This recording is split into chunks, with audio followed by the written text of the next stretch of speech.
Olá, eu sou a professora Bruna Nicoleto Guerque, professora do curso de nutrição da UX e integrante do NAPSE, o Núcleo de Apoio à Pesquisa Científica do Hospital Geral de Caxias do Sul.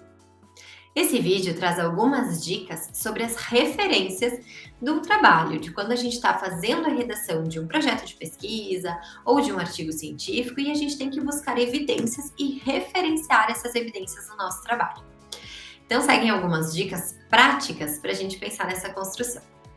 O primeiro ponto para a gente pensar é que quando a gente está escrevendo um projeto de pesquisa e a gente está fazendo uma introdução ou um referencial teórico, a gente vai buscar na literatura conteúdos, evidências sobre determinado assunto.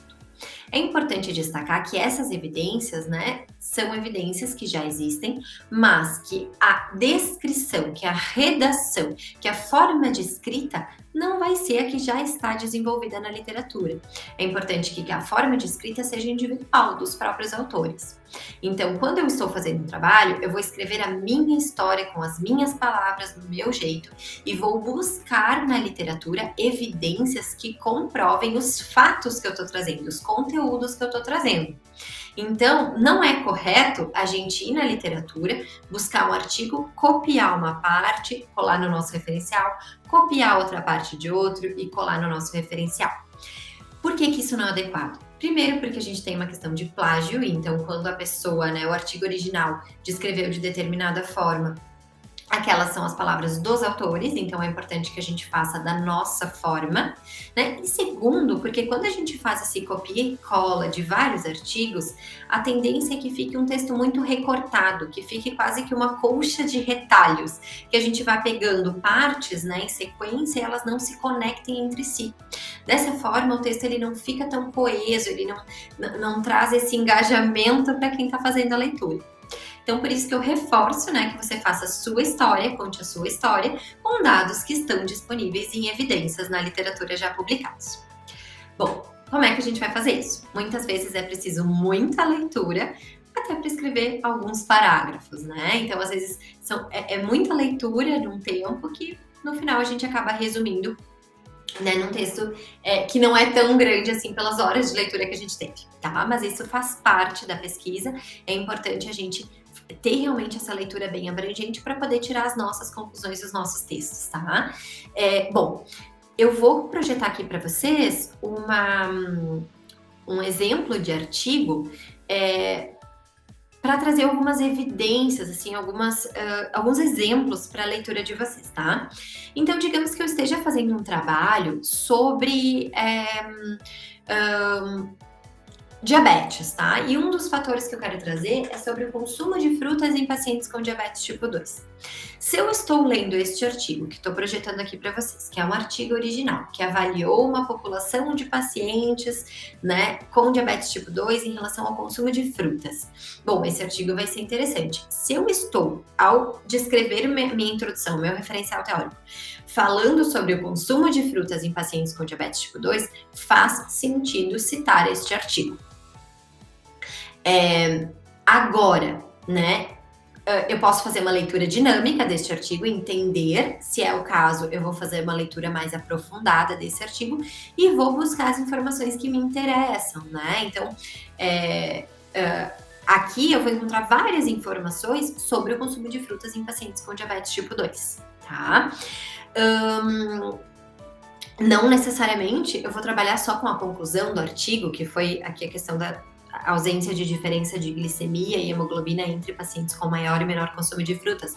Eu posso daqui a pouco descrever efetivamente qual é o consumo de frutas nesses pacientes. Eu posso descrever o consumo de nutrientes que esse estudo também trouxe, Então, para isso, eu tenho que ler esse estudo, primeiro numa leitura dinâmica, depois numa leitura mais aprofundada, para entender quais variáveis me interessam para que eu traga para essa redação, desse meu trabalho, desse referencial teórico.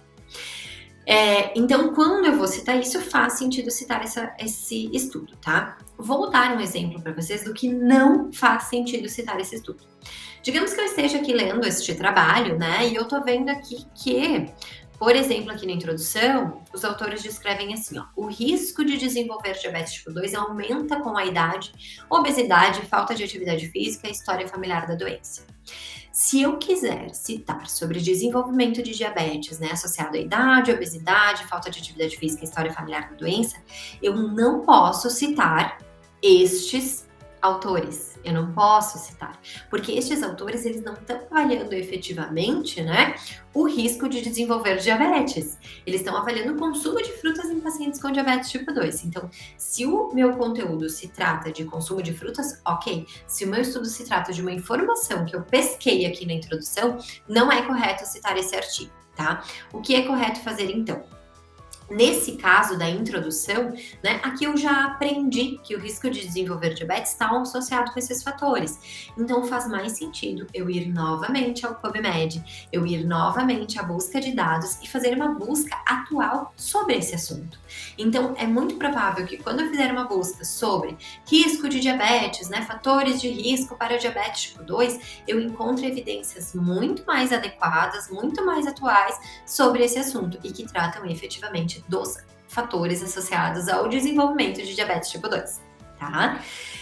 Bom, aí eu poderia também olhar essa referência aqui, número 1, né? Então, a referência número 1, eu posso olhar lá embaixo, né? Ah, olha só, a referência número 1 é da American Diabetes Association, né? Questão de classificação e diagnóstico de diabetes. Ok, aqui eles também trazem os fatores de risco para diabetes. Bom, mas isso é uma referência de 2019, porque esse artigo foi publicado em 2022, então até ele ser publicado, enviado, aceito e tudo mais, né? Quando ele foi escrito, esta era a referência mais atual da American Diabetes Association. Então, se eu estou fazendo meu trabalho e quero referenciar esta evidência aqui, também não é correto eu simplesmente copiar aquela frase, colocar no meu trabalho e colocar isso aqui como referência. Por quê? Uma aqui, eu não tenho certeza se essa pessoa fez uma busca realmente adequada para citar, né, se ela está fazendo uma situação correta. Segundo, eu também não tenho certeza se essa é a evidência mais atual, então o mais interessante é que eu faça uma nova busca no PubMed, que vai me trazer evidências muito mais ricas e muito mais atuais sobre o assunto, tá? Da mesma forma, isso vale para pescas, né, que eu digo assim que a gente vai fazer na discussão, por exemplo, né? Então aqui na discussão, né? Por exemplo, a gente vai ter aqui outros fatores. Então, aqui, por exemplo, as frutas frescas têm participação na prevenção e manejo do diabetes, né? E a restrição não deve ser orientada para pacientes com a patologia. Então, da mesma forma, isso não é um achado deste estudo em questão. Isso é outra referência que está sendo citada na discussão.